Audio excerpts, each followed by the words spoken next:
Hey guys, in this video I'm gonna show you how to quickly reset your Samsung Galaxy Buds2 Pro. But first, don't forget to follow to see more useful content.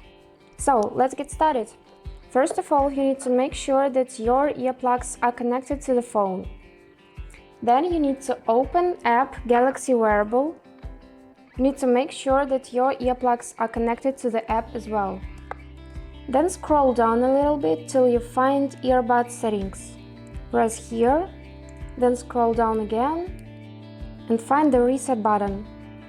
Tap on it, tap reset.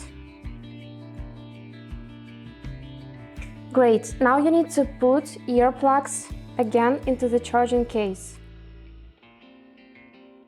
And now they have been resetted, so you can reconnect them again with your phone or another device. I hope this video was helpful for you, and thank you so much for watching.